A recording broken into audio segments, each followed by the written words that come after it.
मेरी जो क्रिटिक थी इस आर्ग्यूमेंट पे उसको मैं आज की वीडियो में ज़्यादा डेवलप करूँगा क्योंकि बहुत से लोगों ने इसरार किया कि मैं उसको दोबारा एक्सप्लेन करूँ। लेकिन जाने से पहले मैं एक छोटी सी बात अपने बारे में पर्सनल बता दूँ कि मैं खुद एक मुस्लिम हूँ। और इसलिए नहीं क्योंकि मैं एक मुस्लिम फैमिली में पैदा हुआ, जो कि मैं हुआ, लेकिन इसलिए क्योंकि मुस्लिम फैमिली में पैदा होने के बावजूद मुझे हक़ की तलाश करने का बहुत शौक़ था। और मैंने जब हक़ की तलाश की तो मुझे खुदा के वजूद पर भी पक्का यकीन हुआ और ये भी यकीन हुआ कि इस्लाम सबसे सही मज़हब है जिसको फ़ॉलो करना चाहिए। बहरहाल वो मेरी एक लंबी जर्नी थी, वो मैंने किस तरह की और मैं किस तरह नतीजों पर पहुंचा वो मैं आपको किसी और वीडियो में बताऊंगा।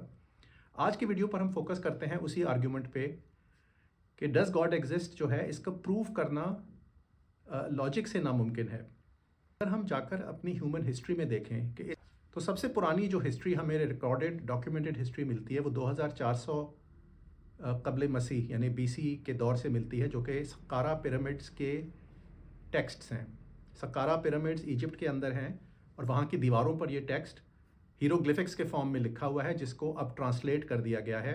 मिलती है वो ये कहती है कि जो पहला खुदा था उसका नाम था आतम और उसने अपने आप को क्रिएट किया था एक प्राइमोर्डियल ओशन से, यानी एक समंदर से जो कि बिल्कुल लामहदूद एक ओशन था, प्राइमोर्डियल ओशन। और उसने ज़मीन और आसमान को अलग अलग कर दिया था। ये पहली कहानी हमें रिकॉर्डेड हिस्ट्री में मिलती है अबाउट क्रिएशन। उसके बाद 1100 साल आगे आ जाएं तो नॉर्थ ईस्ट इंडिया, जो कि टिपिकली कश्मीर और पंजाब का इलाका है इंडियन सब कॉन्टिनेंट का, प्लस जो पाकिस्तान प्रेजेंट डे पाकिस्तान का इलाका है, वहाँ पर एक सिविलाइजेशन थी। वहाँ से कुछ टेक्स्ट मिलते हैं। ऋग्वेद का एक टेक्स्ट है जो सबसे पुराना टेक्स्ट माना जाता है। उसमें भी तकरीबन ऐसी ही बात लिखी हुई है कि एक गोल्डन एम्ब्रियो था, यानी कोई गोल्डन चीज़ पैदा हुई प्राइमोर्डियल वाटर्स से और उसने अर्थ और स्काई को बनाया। तो आप देखें कि जो दो सबसे पुरानी कहानियां हैं उसमें यह बताया गया कि कोई प्राइमोर्डियल ओशन या प्राइमोर्डियल पानी था जहां से कायनात वजूद में आई। अच्छा, लोग ये भी कहेंगे कि ये एक ही कहानी थी जो डिफरेंट लोगों ने लिख दी। उस मौजू में, उस बहस में हम नहीं जाएंगे क्योंकि पॉसिबल है कि इजिप्ट के लोग माइग्रेट करके इंडिया आ गए और अपनी कहानी साथ ले आए। लेकिन ये भी पॉसिबल है कि अगर ये नॉलेज किसी खुदा की तरफ से इंसान को मिलती थी, प्रॉफिट्स के ज़रिए या डायरेक्टली, तो वो एक ही खुदा था जिसने ये कहानियाँ दोनों जगह पर दी। बहरहाल वो हमारा टॉपिक मौजू का नहीं है, हम बात करना चाहते हैं लॉजिक के ऊपर। तो मैं आपको थोड़ा सा हिस्टोरिकल बैकग्राउंड दे रहा हूँ ताकि लॉजिक की डेवलपमेंट आपको समझ में आए, ख़ासतौर पर वो लॉजिक जो मुफ्ती शामिल ने दी और मैं क्यों उसको सही लॉजिक नहीं मानता। तो जब आगे चलते हैं तो हमें नज़र आता है कि तकरीबन 2000 बीसी के अंदर एक इब्राहिम की स्टोरी आती है मिडल ईस्ट में, और जिसको लिखा जाता है तकरीबन 1400 बीसी में तोरा या तौरात की शक्ल में, जो कि जुडाइज़म के मानने वाले मोसेस की किताब मानते हैं। और उसमें इब्राहिम की स्टोरी आती है और उसमें भी कुछ ऐसा ही जिक्र है कि कोई एंशंट ज़माने में पानी था जिससे कायनात बनाई गई। फिर उसके बाद आपको सन 500 बीसी में एक पाइथागोरस की कुछ नॉलेज मिलती है। फिर उसके बाद तकरीबन 400 बीसी में सुकरात, अफलातून और अरस्तु, सोक्रेटिस, प्लेटो, अरिस्टोटल, इनकी कहानी मिलती है, इनकी लेजेंड्स मिलती हैं और इनकी नॉलेज मिलती है। और फिर तकरीबन 300 टू 100 बीसी में आपको हर्मीस थेस्मेजिस्टस या हर्मीस ट्रिस्मेजिस्टस की नॉलेज मिलती है। अब ये नॉलेजेस क्या थी? बेसिकली इब्राहिम के अंदर, इब्राहिम की कहानी में वाटरी केओस का जिक्र है जो तौरा में है। फिर ये भी है कि 6 दिन में दुनिया बनाई गई। पाइथागोरस की नॉलेज बहुत इंटरेस्टिंग है क्योंकि पाइथागोरस ये कहता है कि गॉड एक पॉइंट है, एक यूनिटी है, जिसको ज्योमेट्रिकली वो सर्कल के सेंटर से रिप्रेजेंट करता है या उसको नंबर 1 से कहते हैं, जिसको मोनाड कहता है वो। और वो कहता है कि ये पॉइंट जो है ये मल्टीप्लाई होता है या अपने आप को डिवाइड करता है और मल्टीप्लिसिटी पैदा करता है। वो ये पॉइंट एक ट्रायंगल के टॉप ऑफ द, इस पॉइंट को ट्रायंगल के टॉप पे रखता है और ये जो आपको नज़र आ रहा है कि वो किस तरीके से ट्रायंगल को एक्सपैंड करके मल्टीप्लिसिटी की शक्लें बनाता है। वो यानी शो करता है कि पहले जो मोनाड था उसने अपने आप को 2 में कन्वर्ट किया, जिसको वो मेल फीमेल भी कहता है। फिर 2 से वो नीचे 4 हो जाते हैं and so on. By the way Pythagoras ने 300 बीसी में ये भी थ्योरी दे दी थी कि दुनिया जो है वो स्फेरिकल है, यानी गोल है, फ्लैट नहीं है। हालांकि उस ज़माने में नॉर्मली लोग बिलीव करते थे कि दुनिया फ्लैट है, लेकिन चूंकि पाइथागोरस का जो स्कूल था जो इटली और इजिप्ट के बीच में था, ये लोग ट्रैवल करते थे, ये ज्योमेट्री के एक्सपर्ट्स थे, इसलिए इन्होंने ये सारी फाइंडिंग्स दे रखी थी। उसके बाद हमें एरिस्टोटल की थियरी मिलती है प्लेटो के साथ। प्लेटो कहता है कि दुनिया इटर्नल फॉर्म से बनी है, एक क्राफ्ट्समैन है जिसने इसको बनाया है। एरिस्टोटल उसी क्राफ्ट्समैन को प्राइम मूवर कहता है, लेकिन क्राफ्ट्समैन नहीं कहता, वो कहता है एक प्राइम मूवर है जो टाइमलेस है। लेकिन जो दुनिया है वो इटर्नल है। तो ये बहुत बड़ा फ़र्क है एरिस्टोटल और प्लेटो में। हालांकि प्लेटो एरिस्टोटल का उस्ताद था, लेकिन एरिस्टोटल अपने उस्ताद से डिफ़र करते हुए कहता है कि दुनिया जो है वो उसकी कोई क्रिएशन कभी हुई ही नहीं, और वो एक इटर्नल चीज़ है, और एक टाइमलेस मूवर जो प्राइम मूवर है वो इसको चला रहा है। फिर आगे जब हम देखते हैं कि हर्मीस ट्रिस्मेजिस्टस की नॉलेज हमारे पास आती है, तो वो कहता है कि ये सारा एक वाइब्रेशन और कॉरेस्पॉन्डेंस का खेल है। ऊपर वाइब्रेशन है, नीचे उसकी कॉरेस्पॉन्डेंस है, यानी वो कहता है कि आसमानों में कोई वाइब्रेशंस हैं जो कि दुनिया के अंदर असरअंदाज हो रही हैं, और ये दूसरे के मिरर इमेजेस हैं। अब ये सारी इंटरेस्टिंग नॉलेज जो है ये हमारे पास जब आ गई, मज़हब दुनिया में वजूद में आ चुके थे, एक क्रिश्चियनिटी और एक इस्लाम। और तकरीबन 800 एडी के अंदर इस्लामिक वर्ल्ड जो कि यूरोपियन और इंडियन वर्ल्ड के बीच का हिस्सा था, यहाँ पर देखा गया कि एक नॉलेज की ट्रांसलेशन और रेनेसांस शुरू हुई। तो जो एंशंट ग्रीक इजिप्शियन टेक्स्ट वगैरह थे उनकी ट्रांसलेशन शुरू हुई मुस्लिम दुनिया के शहरों के अंदर, और इसमें बड़े नाम हमें सुनने को मिलते हैं। हुनैन इब्न इसहाक जो कि एक क्रिश्चियन ट्रांसलेटर थे जिन्होंने ग्रीक से अरबिक में ट्रांसलेशन की। उसके बाद एक लाइन है फ़िलासफ़र्स और स्कॉलर्स की और थिंकर्स की जिन्होंने इस मौजू पर बहुत कुछ लिखा। उन्होंने और मौजूआत पे भी बहुत कुछ लिखा। उसमें अल-किंदी आता है, अल-फ़राबी आता है, इब्न सीना, अल-ग़ज़ाली, इब्न रुश्द, माइमोनिडीज़ जो कि जुडेक फ़िलासफ़र थे इस्लामिक दुनिया के, इब्न अरबी, फिर उसको फॉलो किया टॉमस एक्विनास ने यूरोप में जो कि क्रिश्चियन थियोलॉजियन थे, और शिराज़ी जिनको मुल्ला सदरा भी कहते हैं जिन्होंने फॉलो किया उनको ईरान में। अब ये जो लंबी लाइन ऑफ स्कॉलर्स और थिंकर्स और फिलासफर्स थी जो कि मुस्लिम लैंड्स की थी, इन्होंने सारी जो एंशंट नॉलेज थी उसको यकजा किया और उन्होंने अपना एक व्यू लिया एग्जिस्टेंस और क्रिएशन के बारे में। इस व्यू पे हम थोड़ी सी बात करते हैं क्योंकि इसी व्यू को लेकर मुफ्ती शामिल ने फिर रिग्रेशन, इन्फिनिट रिग्रेशन और नेसेसरी बीइंग की थ्योरी एक्सप्लेन की, जो कि उस ज़माने में बहुत ज़्यादा मानी जाती थी, लेकिन आगे चल के ये डिस्प्यूट हुई है, और वो डिस्प्यूट बताना ज़रूरी है जो कि आज की वीडियो का मकसद है। बहरहाल हिस्ट्री में हम थोड़ा सा और रहें तो आपको बता दें कि तकरीबन ये जो मुस्लिम रेनेसांस रही ये 800 एडी से लेकर तकरीबन 1640 एडी तक रही, 850 साल का पीरियड था। और इसकी जाके तसानीफ़ और किताबें आप पढ़ सकते हैं, लाइब्रेरीज़ में मौजूद हैं, ट्रांसलेशन भी मौजूद हैं, और मेरी वीडियो में उन्हीं का खुलासा है। लेकिन 1500 एडी ऑनवर्ड्स फिर दो ऐसे कैरेक्टर्स पैदा हुए यूरोप के अंदर, नॉर्मली इटली में, कोपरनिकस जो कि एक्चुअली पोलैंड के रहने वाले थे लेकिन इटली में काम करते थे, कोपरनिकस और गैलीलियो, जिन्होंने कहा कि असल में सूरज जो है वो यूनिवर्स का सेंटर है, क्योंकि उससे पहले ये तसव्वुर था कि दुनिया यूनिवर्स की सेंटर है।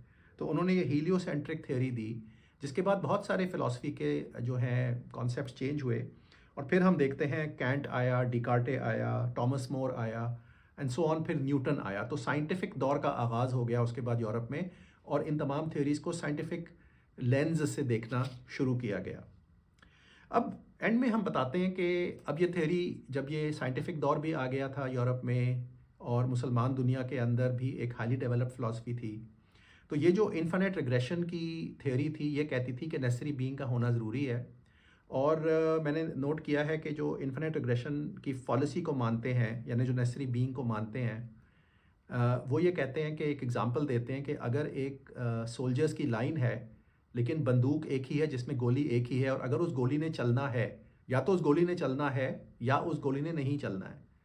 अगर वो गोली नहीं चली तो इसका मतलब है कि नेसेसरी बीइंग मौजूद नहीं था, यानी वो इवेंट हुआ नहीं। लेकिन अगर वो गोली चली यानी इवेंट हुआ, तो इसका मतलब है क्योंकि नेसेसरी बीइंग ज़रूर था। वो इसलिए कहते हैं क्योंकि 100 में से एक सोल्जर ने गोली चलानी है, और या तो वो सोल्जर खुद अपनी विल को इस्तेमाल करके गोली चलाएगा, इन विच केस वो खुद नेसेसरी बीइंग है, या वो किसी दूसरे को वो बंदूक हाथ में देकर ऑर्डर देगा कि वो गोली चलाए। तो फिर जो बंदूक चलाने वाला है वो क्रिएटेड बीइंग है और जो ऑर्डर देने वाला है वो क्रिएटर है। अब इस एग्जांपल के अंदर प्रॉब्लम ये है कि इसके अंदर एक टाइम सीरीज़ का अंसर आता है, क्योंकि अगर सोल्जर्स ने एक दूसरे को ऑर्डर्स देने हैं या अपने पीछे वाले से पूछना है कि मैं गोली चलाऊं या नहीं चलाऊं, तो ये एक टाइम सीरीज़ का प्रॉब्लम है, यानी टाइम ने गुजरना है और ये सवाल जवाब होने हैं। तो ये जो इन्फिनिट रिग्रेशन की जो थ्योरी है कि ये नहीं हो सकता और नेसेसरी बीइंग का होना ज़रूरी है, हमें ये देखना है कि अगर हम किसी ऐसी दुनिया में आ जाएं जहां टाइम फ्लो नहीं करता, वहां पर ये कैसे चलेगी। वहां पर ये नहीं चल सकती, क्योंकि इसका मतलब है कि गोली ने उसी वक्त चलना है जब ऑर्डर दिया गया और उसी वक्त जब ये सवाल जवाब हो रहे थे। तो इसलिए ये प्रॉब्लम आ जाती है इस थ्योरी के अंदर, जो कि इब्न सीना की थ्योरी है, कि ऐसी चूँकि ऐसी जगह पे जहाँ पे क्रिएशन ने दुनिया को पैदा करना है, वो गालिबन वहाँ पे टाइम फ्लो नहीं, क्योंकि अभी टाइम ने क्रिएट होना है और अभी दुनिया ने क्रिएट होना है, तो उस सोल्जर के बंदूक चलाने वाली एग्जांपल यहाँ पर फिट नहीं बैठती। तो जब हम ये एग्जांपल देते हैं तो फिर जो इस नेसेसरी बीइंग के जो फॉलो करने वाले हैं वो फिर हमें एक और एग्जांपल देते हैं। वो कहते हैं अच्छा जी, एक ब्रिज के बारे में तसव्वुर कर लें, तो इनफाइनाइट ब्रिज है और उसके नीचे इनफाइनाइट आर्चेस हैं। इसका भी नेसेसरी बीइंग होना ज़रूरी है, अगर वो नेसेसरी बीइंग नहीं होगा तो ये ब्रिज कोलैप्स हो जाएगा। और उनकी आर्ग्यूमेंट ये होती है कि इस ब्रिज को ग्राउंडेड होना ज़रूरी है, तो वो जो अर्थ है जिसके ऊपर वो ब्रिज रेस्ट करता है वो नेसेसरी बीइंग है। लेकिन अगेन इस आर्ग्यूमेंट में प्रॉब्लम ये आती है कि वो ग्राउंड पर इसलिए है क्योंकि वहाँ पर ग्रेविटी है और अर्थ उसको सपोर्ट कर रही है। तो अगर हम ऐसी दुनिया में चले जाएं जहाँ ग्रेविटी नहीं है, तो वहाँ तो इनफाइनाइट ब्रिज और इनफाइनाइट आर्चेस के साथ एग्जिस्टेंस वजूद में रह सकती है ना हमेशा के लिए। तो आपको ग्रेविटी और टाइम के कंस्ट्रेंट से निकलना होगा ये प्रूव करने के लिए कि इनफाइनाइट रिग्रेशन पॉलिसी है। और इसी आर्ग्यूमेंट को तकरीबन 1740 में डेविड ह्यूम ने कहा, उन्होंने जो वर्ड यूज़ किया, उन्होंने कहा एग्जिस्टेंस विदाउट एक्सपीरियंस। इसको बाद में किसी ने कहा ये ब्रूट फैक्ट का वर्ड आप यूज़ कर सकते हैं, कि अगर एक ब्रिज है जिसके इनफाइनाइट आर्चेस हैं, वहाँ पे ग्रेविटी भी नहीं है, वहाँ टाइम भी नहीं है, वो तो एग्जिस्ट कर सकता है और किसी को नहीं पता कि वो कहाँ से वजूद में आया।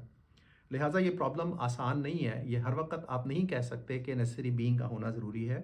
हो सकता है वो ब्रिज हमेशा से एग्जिस्ट करता था। सिमिलरली आप कोई भी कॉम्प्लिकेटेड स्ट्रक्चर ले लें, अगर वो स्पेस में फ्लोट कर रहा है तो आप ये कंक्लूड नहीं कर सकते कि इसको किसी नेसेसरी बीइंग ने ही बनाया था, क्योंकि वहाँ पे ना टाइम है ना ग्रेविटी है। और हो सकता है कि आप ये कंक्लूड करें कि ये स्ट्रक्चर हमेशा से बना हुआ था और ऐसा ही था और सेल्फ कंटेंट था, यानी उसके अपने जो पार्ट्स हैं वो उसको काउंटर बैलेंस करते हैं। इस काउंटर बैलेंस की एग्जांपल को मज़ीद एक्सप्लेन करने के लिए आप अगली स्क्रीन पे देखें। ये एक कॉइल्ड स्प्रिंग है, और अगर आप एक कॉइल्ड स्प्रिंग जो कि रिंग की शक्ल में है, अगर ये आपस में कहीं किसी स्पेस में फ्लोट कर रहा है, तो इसको नेसेसरी बीइंग की ज़रूरत नहीं है, क्योंकि इसके अपने पुर्जे खुद एक दूसरे के लिए नेसेसरी हैं और ये हमेशा ऐसा ही रह सकता है। और यही थ्योरी क्रेग ने 1979 में दी और कॉलिन्स ने 1999 में दी। इसी की मज़ीद एग्जांपल है, अगर एक इन्फ्लेटेड रबर का टायर है, वो भी सेल्फ कंटेंड है, उसको किसी नेसेसरी बीइंग या किसी सपोर्ट या ग्रेविटी या टाइम की ज़रूरत नहीं है अपने वजूद के लिए। इसकी मज़ीद एग्जांपल्स और भी मॉडर्न टाइम्स में दी गई हैं। एक शेप आपको नज़र आ रहा है, इसको कहते हैं सियरपिंस्की ट्रायंगल। ये एक ऐसा ट्रायंगल होता है जिसके अंदर आप ट्रायंगल बनाते चले जाएं, वो कभी ख़त्म ही नहीं होते। This is an infinite regress जो कभी ख़त्म नहीं होता। और इसकी एग्जांपल रियल वर्ल्ड में एक होती है जिसको कहते हैं मैंडलब्रॉट सेट, यानी वो फ्रैक्टल की एक थ्योरी है। फ्रैक्टल्स ऐसे शेप्स हैं जो आपको पहाड़ों में, दरियाओं में, समंदरों में, डेजर्ट्स में नज़र आते हैं। आप उसके अंदर जितना मर्ज़ी जूम इन करते चले जाएं, वो शेप मज़ीद अपना शेप बनाते चले जाते हैं और सेम शेप रिपीट होता चला जाता है, जो कभी ख़त्म ही नहीं होता। तो ये जो एग्जांपल्स हैं, फ्रैक्टल्स की एग्जांपल, सियरपिंस्की ट्रायंगल की एग्जांपल, इन्फ्लेटेड रबर टायर की एग्जांपल, रिंग शेप्ड स्प्रिंग की एग्जांपल, ये एग्जांपल्स प्रूव करती हैं कि इनफाइनाइट रिग्रेशन एग्जिस्ट कर सकता है।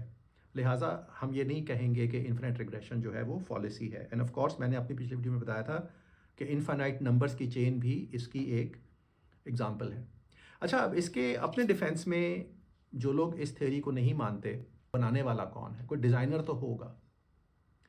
तो फिर ये थ्योरी आई कि जी डिज़ाइनर का होना जो है वो ज़रूरी है, और यही थ्योरी थी जो कॉलिन्स और क्रेग ने दी थी। लेकिन फिर टेगमार्क और हॉकिंग, स्टीफन हॉकिंग, इन्होंने फिर मेरे ख्याल से 2007 और 2018 में इन दोनों ने थ्योरी बताई कि इस तरह की चीज़ें जो इन्फिनिट रिग्रेशन पे एग्जिस्ट करती हैं, उनकी एक्सप्लेनेशन देने के लिए डिज़ाइनर के कॉन्सेप्ट के बजाय मल्टीवर्स का कॉन्सेप्ट भी दिया जा सकता है। यानी हॉकिंग और टेगमार्क की थ्योरी ये है कि इस किस्म के इनफाइनाइट ऑब्जेक्ट्स मौजूद हैं और किसी एक ऑब्जेक्ट जो है वो, कोई एक ऑब्जेक्ट जो है वो हमें नज़र आ रहा है, लेकिन एक्चुअली वो ऑब्जेक्ट्स इनफाइनाइट हैं।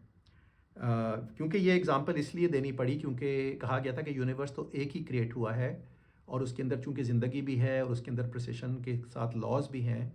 तो हॉकिंग और टेगमार्क ने जवाब दिया कि मुमकिन है कि ये इनफाइनाइट नंबर ऑफ़ यूनिवर्सेस हैं, और जब इनफाइनाइट यूनिवर्सेस होते हैं तो ये प्रोबेबिलिटी होती है कि कोई एक ऐसा होगा जहाँ पर सारी कंडीशंस परफेक्ट होंगी। लिहाजा इस आर्ग्यूमेंट को दोबारा रिफ्यूट किया गया, और यही पॉइंट है जो हम बताना चाह रहे हैं कि हर आर्ग्यूमेंट का एक काउंटर आर्ग्यूमेंट है, इसलिए आप किसी भी आर्ग्यूमेंट को हतमी नहीं कह सकते। अब हम थोड़ा सा मॉडर्न वर्ल्ड में आ जाएं। बिल्कुल मॉडर्न वर्ल्ड के अंदर जो सब एटॉमिक पार्टिकल फिजिक्स की रिसर्च हो रही है, जिसमें वो जाकर ढूंढना चाहते हैं कि ये मैटर कैसे बना, कहाँ से आया, एनर्जी कैसे बनी, कहाँ से आई, उसकी भी जो लेटेस्ट थ्योरी है वो यही बताती है कि जो मैटर के फंडामेंटल पार्टिकल्स हैं, ये क्वांटम फील्ड थ्योरी की बात कर रहा हूँ मैं, जो लेटेस्ट इसके अंदर जो एवोल्यूशन है, इसकी 7 एवोल्यूशंस हो चुकी हैं सिंस 1897 जब जे टॉमसन ने इलेक्ट्रॉन डिस्कवर किया था। उसके बाद 7 मरतबा ये थ्योरी, जिसको हम क्वांटम थ्योरी या पार्टिकल थ्योरी कहते हैं, 7 मरतबा रिवाइज हुई है पिछले तकरीबन 100 ईयर्स में। तो इसके अंदर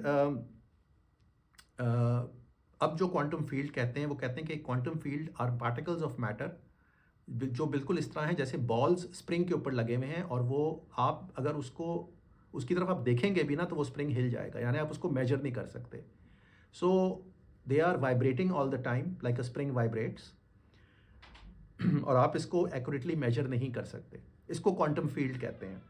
तो क्वांटम फील्ड के ये लोग कोशिश कर रहे हैं कि क्वांटम फील्ड थ्योरी को अंडरस्टैंड कर लें, लेकिन वो अंडरस्टैंड नहीं कर पा रहे हैं, उसको मेजर नहीं कर पा रहे हैं, थ्योरीज इवॉल्व हो रही हैं। सो बॉटम लाइन क्या है कि हमें नहीं पता कि खुदा एग्जिस्ट करता है या नहीं from a logic point of view. हाँ, अगर मैं अपने किसी और एक्सपीरियंस के ज़रिए, जैसे मेरा अपना एक्सपीरियंस है, तो मेरे लिए तो गॉड एग्जिस्ट करता है, लेकिन किसी एथियस्ट को ये कहना कि मैंने आपको लॉजिक से प्रूव करना है, ये मुमकिन नहीं है, क्योंकि क्वांटम फील्ड थ्योरी भी इस चीज़ को प्रूव नहीं कर सकी है। तो सवाल फिर यही है कि क्वांटम फील्ड थ्योरी हमें कब समझ में आएगी? क्या ये वही थ्योरी है जो प्राइमॉर्डियल वाटर्स या स्मोक या पॉइंट ऑफ एमानेशन या लॉज ऑफ वाइब्रेशन या वाइब्रेटिंग ब्रेथ ऑफ गॉड वाले कॉन्सेप्ट्स हैं, या मल्टीवर्स है, या कुछ और है? वी डोंट नो, हमें नहीं मालूम। लिहाजा सही कंक्लूजन इस डिबेट का ये है कि हमें एथियस्ट को हम ये नहीं कह सकते कि हमें कैटेगोरिकली हम आपको लॉजिक से प्रूव कर देंगे कि गॉड एग्जिस्ट करता है। हाँ, दूसरे तरीके हैं, लेकिन वो या तो आप साइंस के डोमेन में जाएंगे, या आप मज़हब के डोमेन में जाएंगे, या आप अपने पर्सनल फीलिंग्स और इमोशंस के डोमेन में जाएंगे। वहाँ से आप प्रूव कर सकते हैं, लेकिन आप कोल्ड लॉजिक से प्रूव नहीं कर सकते। Thank you for your time.